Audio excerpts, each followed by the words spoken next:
नमस्कार दोस्तों, मैं हूं डॉक्टर शैलेश गुप्ता, को फाउंडर सीवीआईसी सेंटर। आज मैं आपसे वेरिकोज वेन्स के बारे में बात करना चाहता हूं। वेरिकोज वेन बेसिकली एक नसों का रोग है जिसमें कि एबनॉर्मल रूप से पैरों की नसें फूल जाती हैं। इसमें जो मुख्य लक्षण होते हैं वो ये है कि पैरों में नीली या हरी या डिफरेंट कलर की फूली हुई नसें दिखाई देने लगती हैं। पैरों में सूजन आ सकती है, पैरों में दर्द बना रहता है, मांसपेशियों में सूजन, दर्द, पैरों में थकान, खुजली, रात में पैरों में खुजली चलना, जलन का एहसास या पैरों में भारीपन, ये सारे एहसास हो सकते हैं पेशेंट को। ये सारे लक्षण हो सकते हैं। ये जो बीमारी होती है आमतौर पर जिनका जॉब ज़्यादा लंबे समय तक खड़े रहने का या बैठने का, जैसे ट्रैफिक पुलिस, दुकान में अगर आपकी सीटिंग ज़्यादा है, लंबे समय तक दिन भर की सीटिंग है, उन लोगों को, महिलाओं में यूजुअली प्रेगनेंसी के बाद ये रोग हो सकता है। एज बढ़ने के साथ भी नसें अपनी फूलने लगती हैं। और अगर आपके परिवार में किसी को हिस्ट्री है तो यह रोग कई बार देखा गया है कि आनुवांशिक भी होता है। क्या हम वेरिकोज वेन्स को रोक सकते हैं, थाम सकते हैं? तो जी हाँ, बिल्कुल हम इस रोग को अर्ली स्टेजेस में थाम सकते हैं। अगर शुरुआत में ही अपने को इसके लक्षण दिखने लगते हैं तो अपन अपनी लाइफस्टाइल में बेसिकली चेंजेस करके, कि अगर अपना काम है ज़्यादा खड़े रहने का तो अपन अगर उसमें बीच बीच में ब्रेक ले लें, थोड़ा सा पैरों को ऊंचा रख सकें, पैरों में अपन इसके जो स्पेशल मोजे आते हैं वो अगर अपन पहनना शुरू कर दें तो हम इस बीमारी को अर्ली स्टेजेस में ही रोक सकते हैं। क्या यह बीमारी लाइफ थ्रेटनिंग या जानलेवा होती है या सीरियस होती है? तो नहीं। अगर आपके मन में आता है कि ये जानलेवा बीमारी है तो ऐसा नहीं है। यह सामान्यतः काफ़ी जल्दी ठीक होने वाली बीमारी है। इसका इलाज भी आसानी से संभव है। और बहुत ही अननेग्लेक्टेड केसेस में, कि अगर अपन कभी इसका ध्यान ही नहीं दे रहे हैं तो ही जाके यह बीमारी सीरियस रूप लेती है, जिसमें कि पैरों में बड़े बड़े छाले बन जाते हैं, जिसमें कि इन्फेक्शन हो जाता है। उन्हीं केसेस में यह बीमारी सीरियस होती है। अदरवाइज़ तो इसका इलाज आसानी से संभव है और यह सामान्यतः कोई जानलेवा या सीरियस बीमारी नहीं है। वेरिकोज वेन्स के इलाज के लिए हमें कब दिखाना होता है? वेरिकोज वेन का इलाज के लिए आपको तब दिखाना होता है जब कि आपके पैरों में अगर आपको सूजन या नसें बहुत ही ज़्यादा उभरी हुई लग रही है, जिससे आपको तकलीफ़ हो रही है, आपके पैरों में दर्द है, सूजन आने लगी है, तकलीफ़ आपकी रोज़मर्रा के कामों में ये बीमारी आपको हैम्पर कर रही है, तो आपको फिर इस चीज़ का इलाज लेना होता है और एक मेडिकल स्पेशलिस्ट की सलाह लेनी होती है। मेरा नाम doctor Alok Kumar Udiya, intervention radiologist and cofounder CVIC Indore, MP's first exclusive centre of vascular and non vascular interventions. मैं आपको आज वेरिकोज वेन के ट्रीटमेंट के बारे में बताना चाहूँगा। और वेरिकोज वेन के ट्रीटमेंट को हमने दो भागों में डिवाइड किया है, एक अर्ली वेरिकोज वेन्स और एक late varicose veins. Early varicose veins का यूजुअली हम लोग कंजर्वेटिव या मेडिकल मैनेजमेंट के द्वारा ठीक करते हैं, जिसके अंदर हम लोग यूजुअली अगर पेशेंट ओबेस है तो उसको वेट रिडक्शन का बोलते हैं, लंबे समय तक खड़े रहने का मना करते हैं या लंबे समय तक एक जैसे बैठने का मना करते हैं, और साथ में प्रेशर स्टॉकिंग पहनने का सजेस्ट करते हैं। तो अर्ली वेरिकोज वेन का ट्रीटमेंट के ये 3 या 4 तरीके हैं।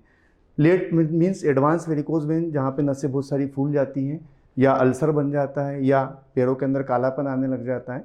उसके अंदर हम यूजुअली 2 तरीके होते हैं करने के। एक सर्जरी होती है जिसमें हम ओपन तरीका या स्ट्रिपिंग, जो आजकल ऑब्सोल्यूट हो गई है, और दूसरा तरीका है मिनिमल इन्वेजिव वे या मिनिमल निडल के माध्यम से या तार के माध्यम से उसका इलाज करते हैं, जिसके अंदर उसके 4 या 5 तरीके हैं। लेज़र अबलेशन सबसे कॉमन तरीका है, दूसरा माइक्रोवेव अबलेशन, तीसरा रेडियो फ्रिक्वेंसी अबलेशन, छोटी वेन्स रहती है तो स्क्लेरोथेरेपी, एंड ग्लू एम्बोलाइजेशन जो लेटेस्ट तरीका है। मैं आपको इसमें लेज़र अबलेशन के बारे में बताना चाहूँगा। लेज़र अबलेशन एक मिनिमल इन्वेजिव वे है, वेरिकोज वेन का सबसे कॉमन तरीका है, जिसमें हम एक तार के माध्यम से पैर की जो मेन नस रहती है, जिसे ग्रेट सिफेनस वेन बोलते हैं, उसके अंदर जाके उस वेन को एक तरीके से जला देते हैं या उसका फंक्शन ख़त्म कर देते हैं।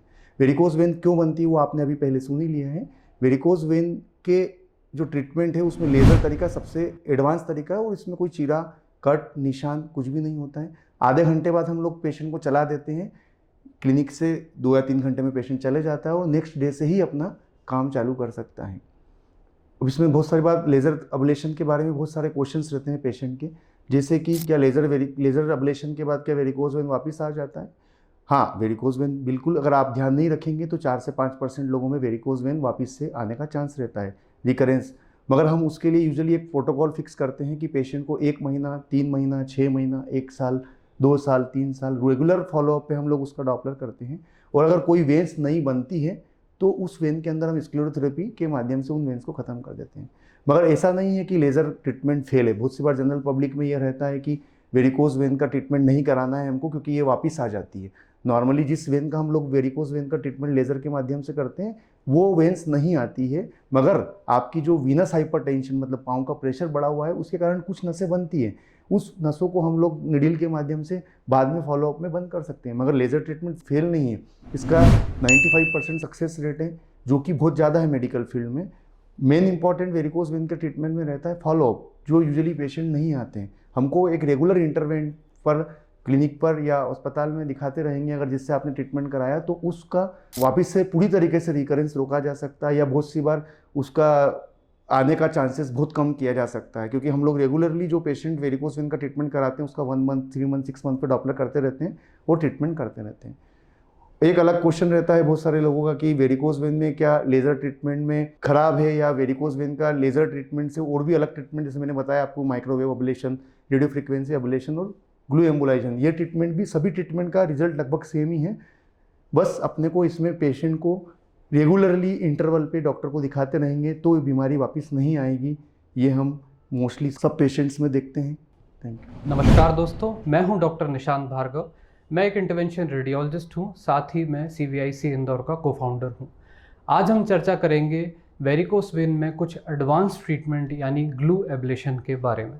आपने सुना ही होगा कि लेज़र एब्लेशन वेरिकोस के लिए किस तरह फ़ायदेमंद है, बट अभी कुछ सवाल ऐसे उठते हैं कि डॉक्टर साहब एक ऐसा ट्रीटमेंट बताइए जहां की अर्ली रिकवरी हो, फास्टर रिकवरी हो, क्विक रिलीफ मिल जाए। कुछ सालों पहले इन सवालों का कोई जवाब नहीं था, बट अभी हमारे पास एक ऑल्टरनेटिव है जिसका नाम है ग्लू एब्लेशन। ग्लू क्या है? ग्लू एक अडहेसिव सब्सटेंस है, यानी चिपकने वाला पदार्थ है जो कि खराब नस के अंदर छोड़ा जा सकता है एक सुई के माध्यम से, जिससे कि ये खराब नस पूरी तरह से बंद हो जाती है, इसके अंदर ब्लड का प्रवाह बंद हो जाता है और इसके कारण पैर में आने वाली सूजन, दर्द दूर किए जा सकते हैं। ग्लू एब्लेशन को मैं आप एक केस रिपोर्ट के माध्यम से समझाऊंगा। एक हमारे पेशेंट थे जो कि 29 ईयर ओल्ड यंग फीमेल है। ये मेरे पास समस्या के साथ आती हैं कि इनको पिछले 6 महीनों से पैरों में डिस्कम्फर्ट है, दोनों पाँव में सूजन है, उभरी हुई नसें हैं। तकलीफ़ क्या है कि इनकी नेक्स्ट वीक में शादी होने वाली है and she has to travel 500 kilometres to her home town. तो इन्होंने मुझसे सवाल किया कि डॉक्टर साहब एक ऐसा ट्रीटमेंट बताइए, सजेस्ट करिए जिससे कि मुझे क्विक रिलीफ मिले और फास्टर रिकवरी हो। अभी ग्लू एब्लेशन का ट्रीटमेंट मार्केट में आ चुका है, ये एक FDA अप्रूव्ड ट्रीटमेंट है और मैंने इनको यही सजेस्ट किया। और आप विश्वास नहीं मानेंगे कि ट्रीटमेंट के बाद नेक्स्ट डे ही ये 500 किलोमीटर्स अपने होम टाउन तक ट्रैवल कर सके।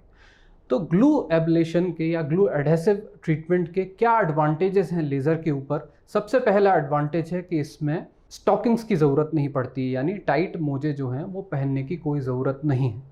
दूसरा एडवांटेज है कि ये एक पूरा पेन फ्री प्रोसीजर है, सिर्फ एक सिंगल नीडल पंक्चर के थ्रू होता है, तो इसमें पेन या पैर में स्वेलिंग जो कि लेज़र ट्रीटमेंट के बाद आ सकती है क्योंकि उसमें मल्टीपल नीडल पंक्चर्स इन्वॉल्व रहते हैं, उसकी भी संभावना एकदम ज़ीरो है। तीसरा एडवांटेज ये है कि चूंकि इसमें कोई कट्स नहीं है तो पेन की संभावना भी एकदम ख़त्म हो जाती है।